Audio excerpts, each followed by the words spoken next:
Olá, seguidores! Antes de vocês começarem a assistir a aula, não se esqueçam de dar um like, se inscrever no canal e apertar o sininho, porque toda vez que a titia postar vídeo, vocês vão assistir. Beijos!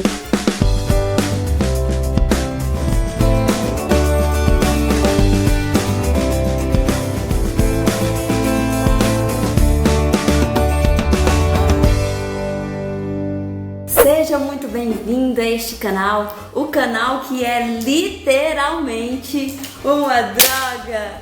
Eu sou a Priscila Xavier, sou professora de farmacologia do curso de medicina da UEPA e o nosso tema de hoje é farmacologia ginecológica. Dentro da farmacologia ginecológica, um ponto que é estudado são as vulvovaginites. As vulvovaginites são aquelas inflamações ou infecções que elas ocorrem na região da vulva e da vagina.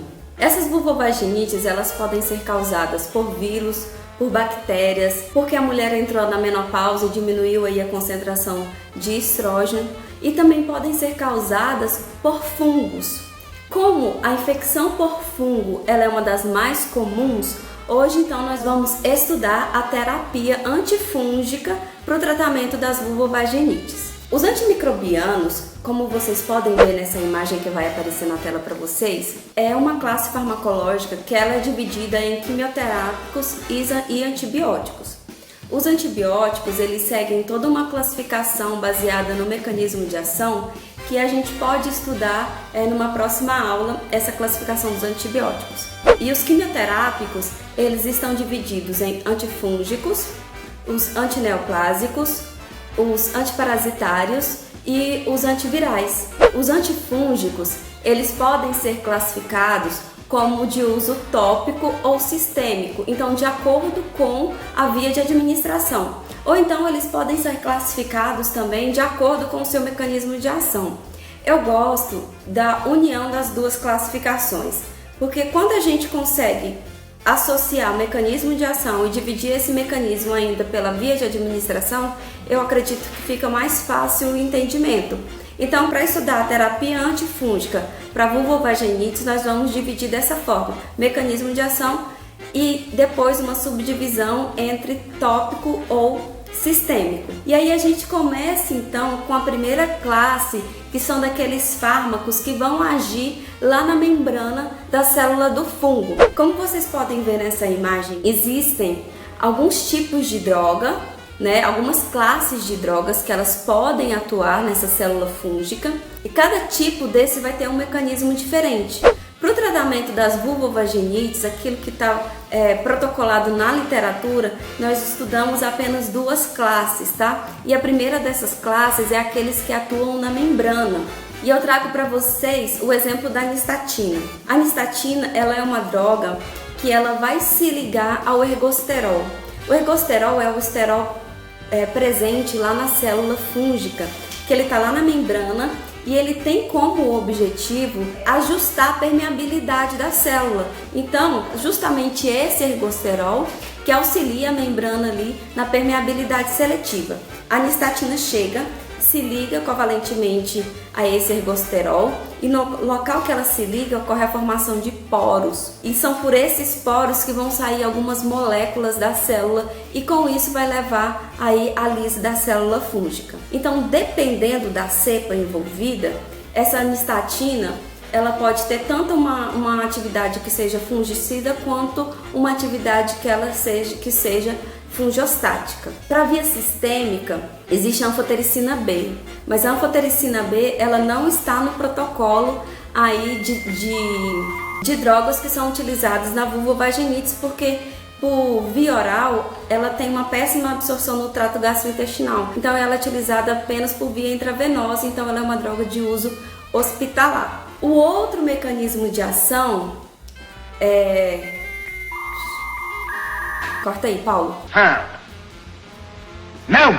Ainda falando sobre a anistatina, existem poucas reações adversas relacionadas a essa droga em uso tópico. Por quê? Porque a farmacodinâmica dos antifúngicos, o mecanismo de ação é através de células que são diferentes das nossas células, Então, o sítio de ação dela é o ergosterol.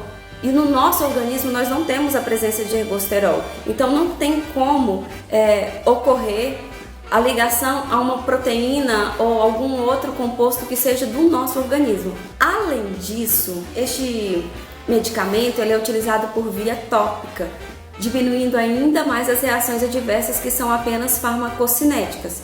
Então, o paciente que utiliza a nistatina, a reação que ele pode apresentar são reações de hipersensibilidade relacionadas à própria formulação aí da nistatina creme vaginal.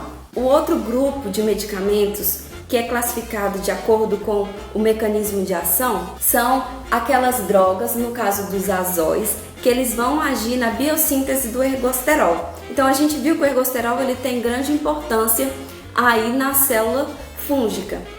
Então, os azóis, eles vão inibir uma enzima, que é a 14-alfa-esterol desmetilase. Então, quando o fluconazol ele se liga a 14-alfa-esterol desmetilase, ele inibe essa enzima.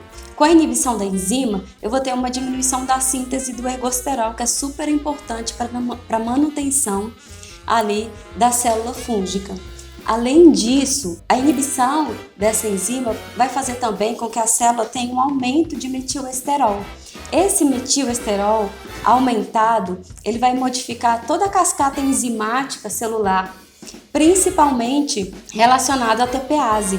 Então, a célula fúngica, ela vai ser uma célula que ela vai ter uma diminuição do ergosterol e uma alteração na ATPase. Com isso, há uma inibição do crescimento celular. Bom, o fluconazol, farmacocineticamente, é uma droga bem absorvida no trato gastrointestinal, sofre metabolização hepática e a gente vai falar um pouco em relação à capacidade que ele tem como inibidor enzimático. E um fator interessante relacionado ao fluconazol, que ele em altas doses, ele pode ser teratogênico, então ele entra dentro do risco C em relação à teratogenicidade, sendo assim é contraindicado para gestantes. Relação a reações adversas mais graves, é uma droga que em altas concentrações e utilizada por maior número de tempo, ela pode levar também à morte ou por insuficiência hepática, há relatos de insuficiência hepática ou também por síndrome de Stevens-Johnson, mas isso é em grandes concentrações e no maior período de tempo. Então, nas vulvovaginites por cândida, é uma droga que é indicado dose única de 150 mg, isso em relação à candidíase vaginal não complicada. Quando essa candidíase vaginal ela é recorrente, a indicação então é a utilização de outro azol, como por exemplo o cetoconazol. Então, quando em caso de vaginite recorrente, cetoconazol 400 mg por dia por 14 dias. Dentro do protocolo, na literatura, em relação à vulvovaginites, o cetoconazol e o itraconazol não entram. Mas se vocês entrarem lá no site da Anvisa, essas drogas elas estão relacionadas quando essa infecção é uma infecção recorrente por cândida. E aí entra então cetoconazol e itraconazol. O cetoconazol ele é uma droga já menos utilizada, porque o itraconazol ele promove a mesma resposta e às vezes até melhor, com uma menor quantidade de reações adversas. Então, quando é que eu vou usar o cetoconazol? Apenas quando o importante, o que se conta no momento for o financeiro, porque é uma droga mais barata. O itraconazol, que é um azol também, ele é uma droga que ela é mais cara, porque as cápsulas elas são em pellets, apesar de ter ele também em solução, e é aquele medicamento que a farmacocinética é linda de se descrever, porque ele é bem absorvido no trato gastrointestinal, ele se liga mais de 99% à proteína plasmáticas, sofre metabolização hepática e excreção renal, lindo! Só que o itraconazol, assim como o fluconazol, é um inibidor de enzima do citocromo P450. Então, essas duas drogas, elas têm a capacidade de inibir a CYP3A4,